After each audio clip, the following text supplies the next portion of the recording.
keep sinking into your blue,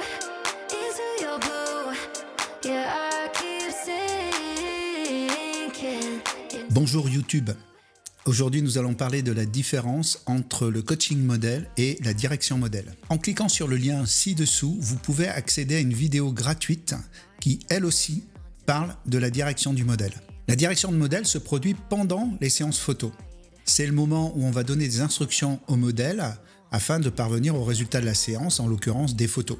On veut réussir le shooting et on veut obtenir des photos telles que prévues dans le cahier des charges.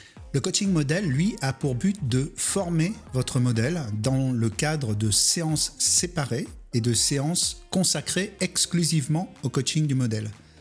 On ne fait pas de séances de coaching pour faire des photos, c'est pas le but. Le but du coaching, c'est l'entraînement de votre modèle afin qu'elle devienne plus performante, qu'elle devienne plus à l'aise, plus sûre d'elle. Ça va permettre d'augmenter la complicité également avec le modèle. Et donc forcément, on va aboutir sur une meilleure communication entre le modèle et le photographe, ce qui a pour conséquence de donner un regard, de donner une photo qui dégage quelque chose. Donc pour simplifier, on pourrait dire que le coaching modèle, c'est un petit peu comme des cours de théâtre, sauf que c'est adapté à la photographie. En coaching du modèle, on travaille plutôt au niveau de la psychologie du modèle. On ne travaille pas tellement la mécanique des poses, c'est pas le but. Évidemment, si ça se présente, si on a l'occasion de pouvoir corriger un mauvais appui ou une mauvaise habitude ou quelque chose qui ne va pas, on va le faire, même pendant le coaching modèle. Mais ce n'est pas du tout le but du coaching modèle. Donc, si vous investissez du temps dans votre modèle, c'est qu'en principe, vous avez l'intention ensuite de faire des collaborations pour faire des séances photos ce coup-ci. Et le but n'est pas de faire une seule collaboration en principe. À moins que la séance que vous êtes en train de préparer par du coaching soit d'une importance capitale. En dehors des photographes qui veulent travailler avec leur modèle, toutes ces techniques de coaching du modèle peuvent être appliquées par des directeurs artistiques notamment, peut-être par des agences de mannequins, par des bookers d'agences, par des casting directors, parce que ça peut servir aussi pour des comédiens si on veut leur faire travailler leur photogénie. Les comédiens sont amenés eux aussi à utiliser la photographie comme support de promotion pour leur propre image. Ce n'est pas la même chose que de jouer dans un film ou dans une pièce de théâtre que de poser pour de la photo. C'est pareil pour les chanteurs ou autres artistes. Les managers d'artistes peuvent très bien utiliser cette technique pour que leurs artistes passent mieux en photo. C'est donc un outil très puissant pour faire travailler tous les gens qui sont amenés à utiliser la photographie pour leur propre image. En coaching, vous pouvez faire travailler un modèle débutant, ce qui va l'aider à prendre confiance en elle et donc d'être moins stressé quand viendra le moment de la séance. Et donc ça aura forcément un impact sur la qualité des photos. Donc évidemment, vous ne pouvez pas appliquer ça à un modèle de passage puisque le coaching nécessite des séances séparées. Cela dit, à force de coacher des gens, à force de coacher des modèles, des artistes, des comédiens, vous allez vous-même acquérir certaines aptitudes que vous pourrez utiliser même pendant un shooting, en faisant du micro-coaching, du coaching instantané ou du coaching pour quelques dizaines de secondes pendant une séance afin de corriger un point particulier. Et de ce fait, la qualité de votre séance photo sera améliorée.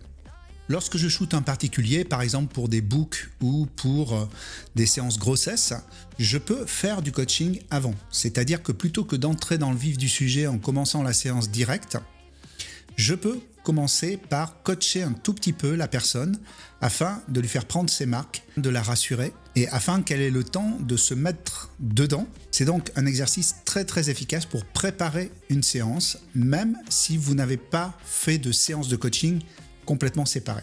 Le coaching modèle est un sujet en soi et à ma connaissance, les formations sur ce sujet n'existent pas. C'est pour ça que j'ai créé un cursus de formation à la direction du modèle qui comprend une formation au coaching du modèle.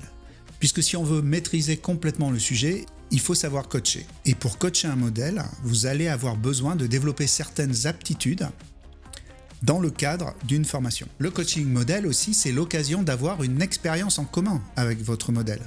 Or, la qualité de la relation photographe-modèle dépend de la somme des expériences en commun.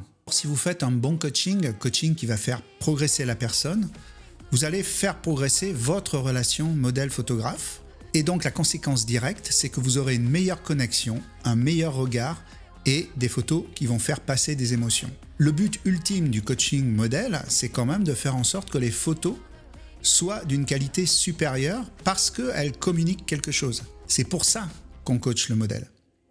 Le modèle que vous voyez sur cette photo n'avait pas été coaché au moment de la séance photo. On constate qu'il y a déjà un regard, mais il y a un petit peu de timidité, un petit peu de réserve, un petit manque d'assurance, même si c'est franchement déjà pas mal du tout. On va maintenant regarder les photos suivantes qui ont été faites après quelques séances de coaching. Et là, on peut constater que le regard est beaucoup plus direct, que la personne est beaucoup plus sûre d'elle, et de ce fait, la photo est bien plus intense et communique de l'émotion. Idem pour cette deuxième photo, on voit que le modèle est bien plus à l'aise, plus sûr d'elle, et que, également, elle communique de l'émotion. Voici un second exemple. On voit sur cette photo que le modèle n'est absolument pas à l'aise du tout. Cette photo a été prise avant coaching. Et voici le résultat au bout de quelques séances de coaching. Il se dégage une certaine sérénité et un regard très franc et direct. Et ce coup-ci, le modèle n'écarquille plus les yeux. Elle regarde simplement le photographe. Sur cette photo, il y a carrément de la complicité entre le photographe et le modèle. Et évidemment, c'est chargé d'émotions positives. Et c'est exactement ce que l'on recherche dans un portrait. Et donc cette photo a été faite après plusieurs séances de coaching. C'est une photo qui montre là encore de la complicité entre le photographe et le modèle. Et là, vous avez le résultat de ce que donne le coaching. On est parti de quelqu'un qui n'était pas très à l'aise face au photographe, qui est maintenant parfaitement à l'aise et qui en plus fait passer de l'émotion sur la communication qu'elle envoie au photographe d'abord, puis ensuite à la personne qui va regarder la photo. Pour terminer, nous voyons une autre photo qui a été faite au même moment, mais avec un mood différent. Vous n'avez plus le sourire, mais vous avez de l'intensité qui passe par le regard, par l'attitude et par le langage du corps. Voilà, ça c'est le résultat qu'on obtient lorsqu'on coach le modèle et qu'on l'aide à se mettre en communication. Je vais vous montrer maintenant une petite série de photos de 2 mannequins qui ont été coachés ensemble, puisque le coaching peut se faire aussi dans le but de faire en sorte que 2 mannequins, 2 personnes, puissent travailler ensemble, communiquer ensemble et évidemment communiquer avec le photographe. Donc vous allez voir, il y a différents moods, différents niveaux d'émotion, mais on voit clairement le niveau de complicité et on voit également ce qu'elle communique à elles deux vers le photographe et donc vers le spectateur.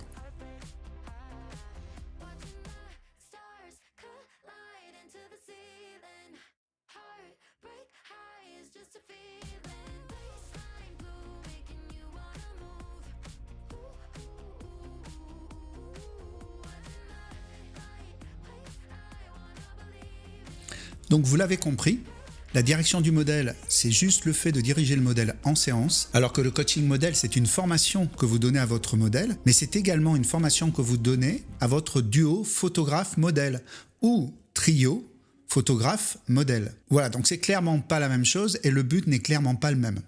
Dites-moi dans les commentaires les choses auxquelles vous vous heurtez en matière de direction du modèle. Je répondrai à chacun des messages. Je sais que c'est pas facile de faire ce genre de message parce que quelque part on pourrait se dire que c'est un aveu de faiblesse de ne pas savoir diriger son modèle. Mais alors rassurez-vous, il y a plein de photographes qui ne savent pas le faire ou qui ont des problèmes à le faire ou qui ont des réserves à le faire. Et c'est pour ça que ça m'intéresse de savoir à quoi vous vous heurtez lorsque vous devez diriger votre modèle. La direction du modèle et le coaching du modèle font l'objet d'un cursus complet dans mes formations. Je vous mets le lien vers le cursus.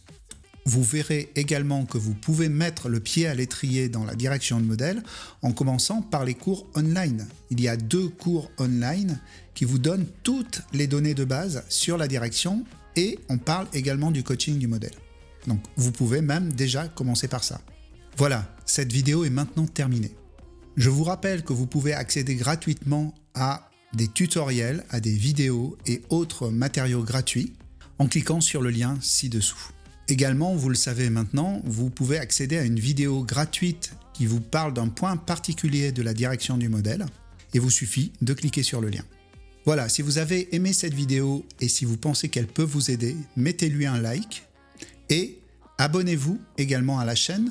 Ça vous permettra de recevoir des notifications lorsqu'une nouvelle vidéo est publiée. Et surtout, n'oubliez pas, restez frais.